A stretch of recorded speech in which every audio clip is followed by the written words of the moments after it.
Perkenalkan, nama saya Dina Sinaga. Saya adalah seorang guru pendidikan agama Katolik di SD Negeri 3 Buntu Mauli. Saya adalah peserta PPG dalam jabatan Deks 3 tahun 2025 di Sekolah Tinggi Pastoral Kateketik Santo Fransiskus Asisi Semarang. Nomor induk 25309351. Pada kesempatan hari ini, 9 Oktober 2025, akan menjalani ujian kinerja secara luring di SD Negeri 3 Buntu Mauli dengan materi Yesus mewartakan kerajaan Allah melalui perumpamaan kelas 4 dengan metode pembelajaran PBL. Selamat mengikuti, Tuhan Yesus memberkati. Selamat pagi anak-anak. Selamat pagi, Bu. Apa kabarnya hari ini? Baik, selamat, luar biasa. Belum serentak. Sehat, Om. Apa kabarnya hari ini? Baik, sehat, luar biasa. Yes, yes, yes. Baik, terima kasih. Siapa tadi yang sudah makan dari rumah? Bagus, teruskan tangannya. Kenapa kita harus makan? Supaya kita bisa berenergi, Bu. Iya, karena tubuh kita ini membutuhkan Energi. Baiklah, sebelum kita mulai pelajaran kita pada hari ini, Ibu akan mengabsen dulu ya. Reliana, Hadir, Bu. Ombak, Hadir, Bu. Deima, Hadir, Bu. Efred, Hadir, Bu. Handika, Hadir, Bu. Bella, Hadir, Bu. Gita, Hadir, Bu. Loen, Hadir, Bu. Moses, Hadir, Bu. Gilbert, Hadir, Bu. Kanesa, Hadir, Bu. Ririn, Hadir, Bu. Veronica. Hadir, Bu. Ada yang tidak datang? Hadir semua? Hadir, Bu. Baik, terima kasih. Sekarang Ibu akan memulai pelajaran kita pada hari ini. Kita awali dengan bernyanyi ya. Ayo semua bernyanyi. Dibuka mulutnya. Ayo, silakan berdiri dulu semua. Berdiri. Nah.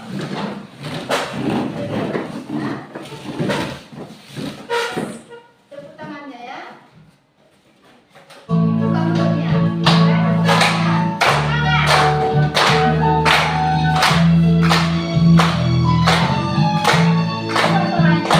Anak bungsu pergi ke negeri orang, tinggalkan bapaknya mengeluh.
Mari kita bersatu dalam doa. Dalam nama Bapa dan Putra dan Roh Kudus. Amin. Selamat pagi Bapak, selamat pagi Yesus. Terima kasih atas berkat-Mu dari malam hingga pagi hari ini. Ya Tuhan, sebentar lagi kami akan mulai belajar. Berkatilah kami dan buka pintu hati kami agar bisa menjawab pertanyaan yang diberikan oleh ibu guru kami. Ya Tuhan, ibu guru kami yang ada di sini, berilah mereka rezeki, panjang umur, kesehatan, agar bisa mengajari kami para murid-muridnya ini. Ya Tuhan, kedua orang tua kami yang ada di rumah, berilah mereka rezeki, panjang umur, kesehatan, agar bisa menafkahi kami anak-anaknya ini. Inilah doa kami, dalam nama Kristus kami berdoa. Amin. Dalam nama Bapa dan Putra dan Roh Kudus. Amin. Terima kasih. Baik.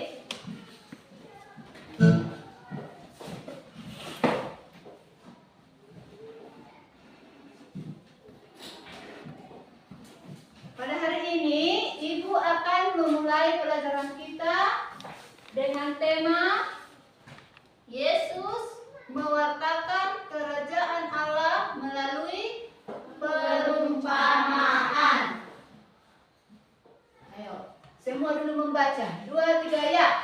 Yesus mewartakan kerajaan melalui perumpamaan. Sebelum Ibu memulai pelajaran kita pada hari ini, Ibu akan menunjukkan tujuan pembelajaran kita pada hari ini. Yang pertama, peserta didik mampu menyebutkan arti kerajaan Allah. Yang kedua, peserta didik mampu menjelaskan arti perumpamaan. Yang ketiga, peserta didik mampu menemukan maksud Yesus mengajarkan perumpamaan yang ada dalam kitab suci Lukas 15 ayat 11 sampai 32. Yang keempat, peserta didik mampu merumuskan makna perumpamaan yang diajarkan Yesus dalam hidup sehari-hari. Dan yang kelima, peserta didik mampu merefleksikan perumpamaan tentang anak yang hilang. Baik. Sekarang yang nomor 1, Yesus mewartakan kerajaan Allah melalui perumpamaan. Dari judul ini, siapa yang pernah melihat sebuah kerajaan? Ayo tunjuk tangan. Sebuah kerajaan. Pernah nggak kalian lihat sebuah kerajaan? Nah, di dalam kerajaan itu tentu ada apa? Raja. Iya, ada raja, ada apa lagi? Ratu.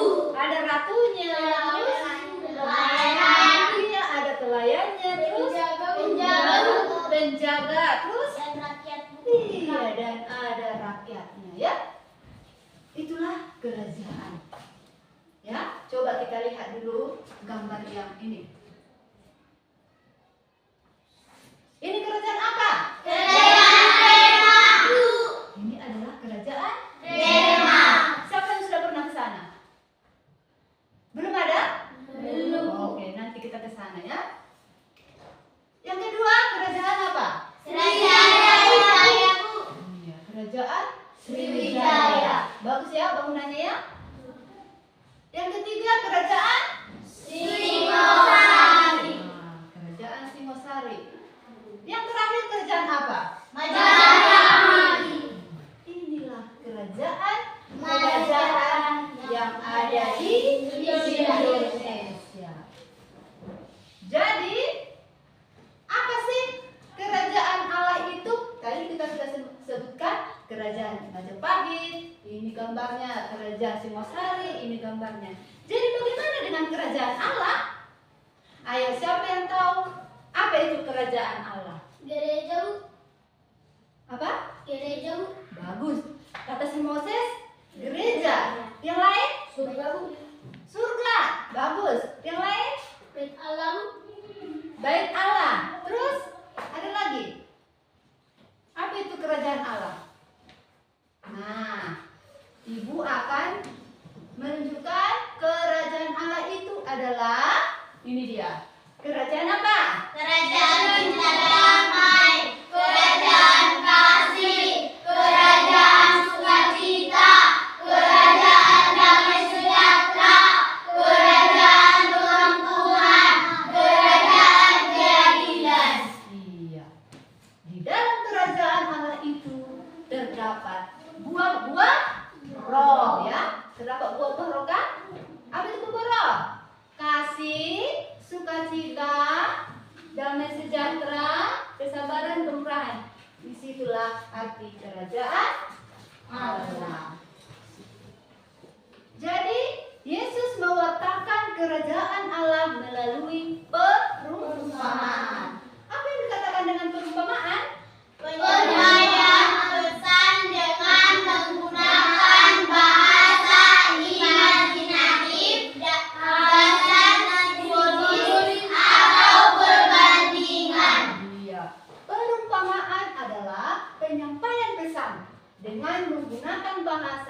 imajinatif, kiasan, simbolis, atau perbandingan.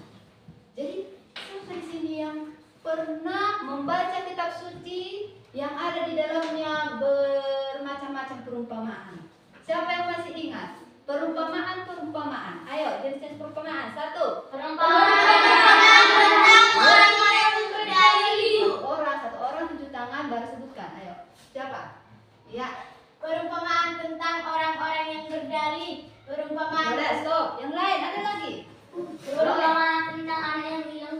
Perumpamaan tentang anak yang hilang. Perumpamaan tentang domba yang hilang. Perumpamaan tentang domba yang hilang. Ada lagi? Om Pra. Perumpamaan tentang dirham yang hilang. Ya, bagus. Ada lagi? Perumpamaan tentang bendahara yang tidak diinginkan. Iya, bagus. Ada lagi? Banyak ya yang belum bisa kita sebutkan satu persatu ya. Nah, sekarang perhatikan gambar yang ini. Ini adalah perumpamaan tentang Galang dan gandum. bukan galang ya, lalang dan gandum. Di mana lalang itu menunjukkan sikap apa? Jahat, Bu. Iya, sikap yang jahat. Sedangkan gandum Melambangkan yang baik. melambangkan Yang yang baik. baik. Oke, yang kedua, perumpamaan tentang Penjala manusia.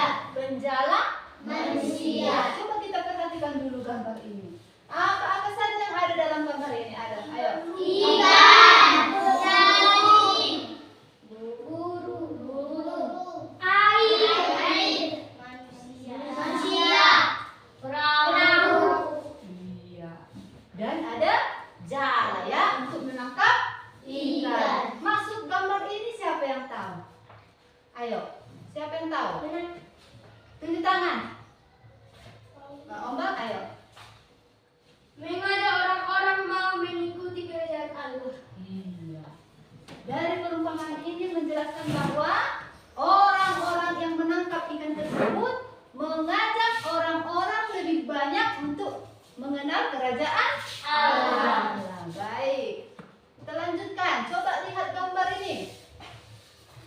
Apa yang kalian lihat pada gambar ini? Biji-bijian jambu, tanah Bijian,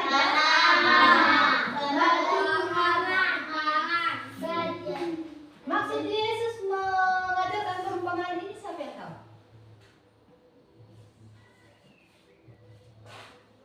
apa yang kita tanam itu yang kita dapatkan. Apa yang kita tanam, Itu yang kita dapatkan. Itulah menurut si Gilbert. Jadi apa yang kamu tanam itu yang kamu dapat. Tergantung kamu ya. Kalau misalnya kamu menanam yang jahat, pasti hasilnya jahat. Tapi kalau menanam yang baik, pasti hasilnya Baik. Oke. Sekarang setelah kita melihat gambar-gambar ini, ada perumpamaan tentang benih, perumpamaan tentang gandum. Jadi apa maksud kerajaan? Yesus mewartakan kerajaan Allah melalui perumpamaan. Apa maksud Yesus? Apa maksud Yesus mengajarkan kerajaan Allah ini melalui perumpamaan? Maksudnya adalah agar lebih mudah dipahami oleh murid-muridnya. Maka Yesus mengajarkan perumpamaan. Kita juga ya seperti manusia ya. Kita sedangkan membaca kitab suci pun kita malas membaca ya kan? Malas kita membaca.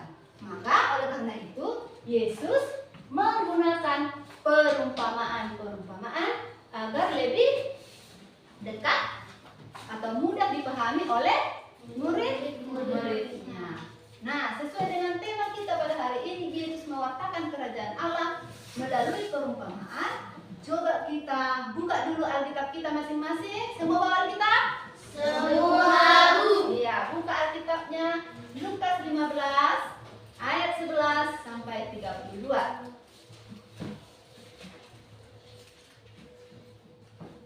Sudah? Bisa kita baca satu-satu ya? Bilangan ganjil perempuan, bilangan genap laki-laki ya. Ganjil tadi siapa? Perempuan, Bu. Genap? Laki-laki, Bu. Oke, 15. Terakhir bilangan apa? Bilang ganjil berarti perempuan duluan ya. Ya, oke? Oke, ayo. Dimulai dari perempuan. Ayo, 2, 3, ya. Yesus berkata lagi, ada seorang mempunyai 2 anak laki-laki. Kata yang bungsu kepada ayahnya, Bapa, berikanlah kepadaku bagian harta milik kita yang menjadi hakku.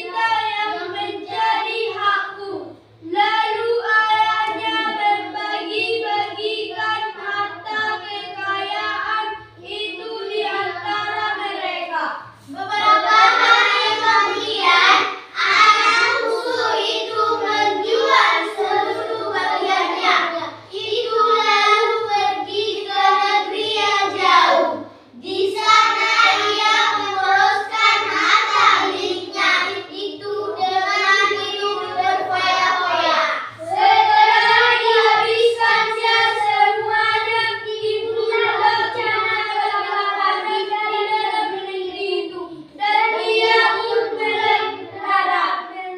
Oke, cukup sampai di situ. Nah, sekarang coba biar lebih jelas kita coba melihat video singkat ini ya.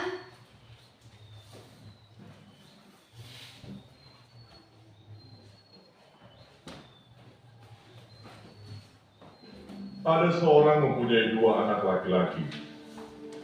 Kata yang bungsu kepada ayahnya, Bapak, berikanlah kepadaku bagian harta milik kita yang menjadi hakku. lalu ayahnya membagi-bagikan harta kekayaan itu di antara mereka. Beberapa hari kemudian, anak bungsu itu menjual seluruh bagiannya itu lalu pergi ke negeri yang jauh. Di sana ia memboroskan harta miliknya itu dengan hidup berfoya-foya. Setelah dihabiskannya semuanya, timbullah bencana kelaparan di dalam negeri itu, dan ia pun mulai melarat. Lalu ia pergi dan bekerja pada seorang majikan di negeri itu. Orang itu menyuruhnya ke ladang untuk menjaga babinya. Lalu ia ingin mengisi perutnya dengan ampas yang menjadi makanan babi itu. Tetapi tidak seorang pun yang memberikannya kepadanya. Lalu ia menyadari keadaannya. Katanya, Betapa banyaknya orang upahan bapakku yang berlimpah-limpah makanannya. Tetapi aku di sini mati kelaparan. Aku akan bangkit dan pergi kepada bapakku dan berkata kepadanya, Bapa, aku telah berdosa terhadap sorga dan terhadap Bapa. Aku tidak layak lagi di sini untuk dia. kata ayahnya kepadanya, Anakku, engkau selalu bersama-sama dengan aku, dan segala kepunyaanku adalah kepunyaanmu. Kita patut bersuka cita dan bergembira, karena adikmu telah mati dan menjadi hidup kembali. Dia telah hilang dan didapat kembali. Oke. Sampai di situ paham ceritanya? Paham, Bu. Oke, siapa tadi tokoh-tokoh yang ada dalam cerita tadi? Ayah, si bungsu, si sulung, Yamsa, Yesus, petani, peternak. Iya, ada 6 orang kan? Nah, apa yang dilakukan ayahnya? Apa yang dilakukan ayahnya terhadap anaknya si bungsu dan si sulung? Membagi-bagikan kekayaannya. Kepada siapa dibagi-bagikannya? Kepada si dan si sulung. Si bungsu dan Si sulung apa yang dilakukan si bungsu? pergi yang jauh dan memboroskan hartanya. Bagus, pergi ke negeri yang jauh dan memboroskan hartanya. Terus setelah habis hartanya, apa yang dirasakan si bungsu? Menyesal atau dan mulai melarat. mulai kelaparan dia kan? Lapar dia karena sudah habis uangnya. Mau beli itu tidak ada lagi uangnya. Mau ke sana belum ada lagi uangnya karena sudah Habis. Akhirnya dia melamar pekerjaan. Pergi dia ke sana. Rupanya dia tidak diterima. Terus dilihatnya lagi ada makanan bayi. Ya, makan bayi. Lapar sekali saya mau makan nasi babi itu. Bu, tolong. Saya lapar sekali, tolong kasih saya makanan babi-babi ini. Terus apa yang dilakukan peternak itu? Tidak dikasih kan? Ngeri sekali kan? Tidak dikasih, bahkan sudah lapar sekali. Kan? Nah, setelah si bungsu menyadarinya, apa yang dilakukannya lagi? Apa yang dilakukan si bungsu lagi? Kembali kepada ayahnya. Iya, dia kembali kepada ayahnya. Dia sadar, dia menyesali semua kelakuannya. Akhirnya dia mohon ampun kepada ayahnya. Dia balik lagi kepada bapaknya dan meminta maaf. Paham? Paham, Bu. Oke, sekarang ibu akan membuat tugas kalian dengan membuat kelompok, ya, dengan bermain peran, ya. Ada Yesus, ada ayah, Ada susu, ada busuk, petani, pelayan utama. ya. Setelah kita buat nanti perannya, baru terakhir kita buat menyusun doa tobat dengan Benar. Oke? Sekarang ibu akan bagi kelompoknya, ya. Kelompok pertama, Omba, Reliana, Efraim, Deima, Dika, dan Bella. Kelompok kedua, Lower, Gita, Moses, Gilbert, Ririn, dan satu orang lagi, Koronika, ya. Ayo, siapa yang mau jadi Yesusnya? Oke, ini.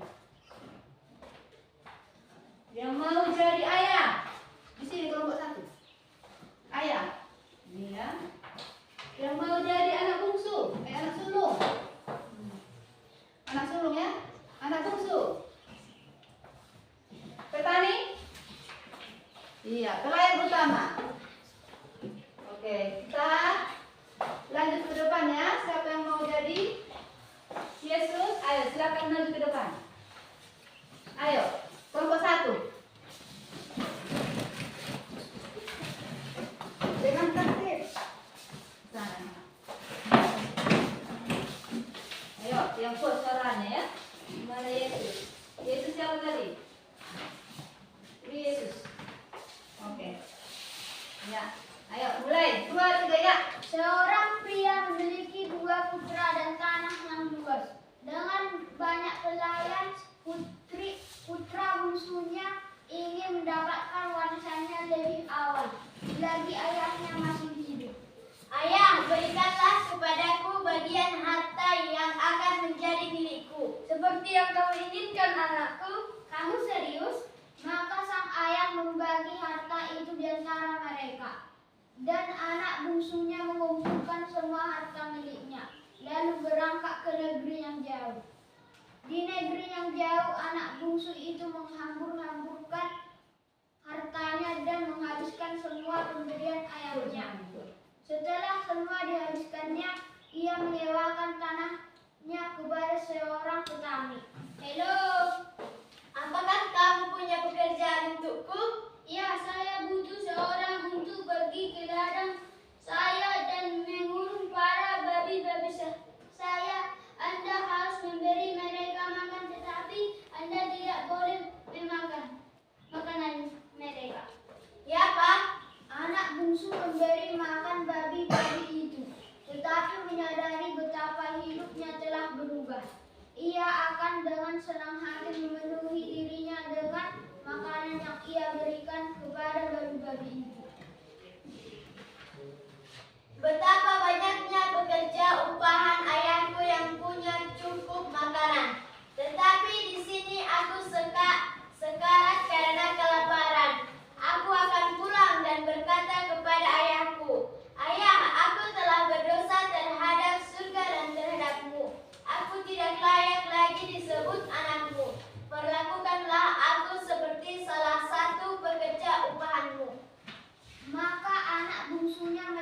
meninggalkan peternakannya dan pulang ke ayahnya. Ketika anak bungsunya masih jauh, sang ayah melihatnya dengan penuh belas kasihan. Ia berlari dengan memeluk putranya. Nak, kamu sudah pulang?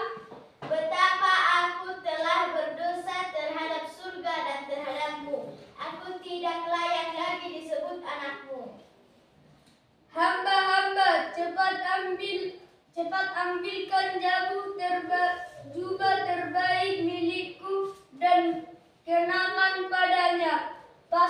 Pasangkan cincin di jarinya dan sandal di kakinya. Lalu ambilkan anak lembu tambun dan siapkan untuk kita makan di pesta makan malam.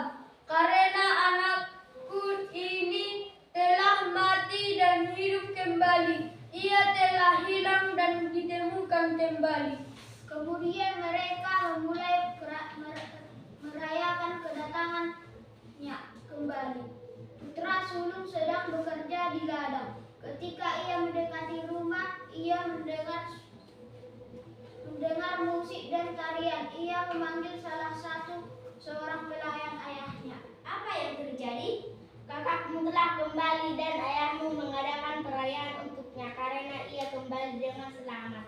Putra sulungnya marah dan menolak ikut perayaan. Sang ayah keluar untuk menyambutnya. Anakku, saudaramu telah kembali. Ayo ikut pestanya. Dengarkan, selama bertahun-tahun aku bekerja seperti budak untukmu. Dan aku tidak pernah membangkang, namun engkau tidak pernah memberikan seekor kambing muda pun agar aku bisa merayakannya dengan teman-temanku. Tetapi anakmu ini kembali setelah menghabiskan semua hartamu. Dan engkau menyembelih seekor anak sapi gemuk untuknya. Nak, kau selalu bersamaku dan semua milikku adalah milikmu. Namun kita harus merayakan dan bersukacita karena saudaramu ini telah mati dan hidup kembali. Ia telah hilang dan telah ditemukan. Habis? Oke, baik. Tepuk tangan untuk kelompok 1. Silakan dulu, Nak. Sudah? Nah, sekarang coba duduk bagus. Nah, sekarang kita lanjut menyusun doa. Siapa di sini yang pernah bersalah? Bagus, turun tangannya. Siapa di sini yang pernah berdosa? Turun tangannya. Baik, kita semua di sini pasti pernah melakukan kesalahan seperti si bungsu, ya. Nah, sekarang coba kita tuliskan di buku kita masing-masing. Tuliskanlah doa tobat dengan benar. Kemudian nanti dihias dengan rapi.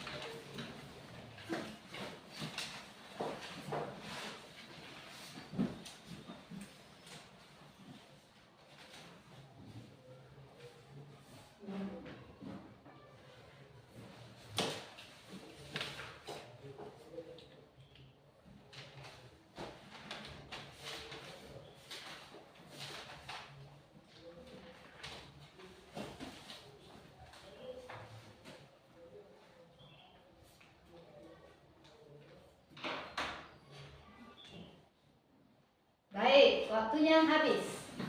Sekarang kita baca sama-sama untuk kesimpulan pelajaran kita hari ini. Ayo, kita baca sama-sama. 2, 3, ya. Melalui perumpamaan anak yang hilang, Yesus hendak memperkenalkan Allah sebagai Bapa yang baik hati, Bapa yang murah hati dan Maha Pengampun. Sikap saling mengampuni merupakan salah satu pokok di dalam kerajaan Allah.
kami agar bisa belajar nanti lagi. Ya Tuhan, Bapak Ibu guru kami yang ada di sini, beri mereka rezeki panjang umur agar bisa mengajari kami murid-muridnya ini. Ya Tuhan, orang tua kami yang kami tinggalkan di rumah, berilah mereka rezeki panjang umur agar bisa menafkahi kami anak-anak ini. Ya Tuhan, hanya doa anakmu dan nama Kristus kami berdoa. Amin.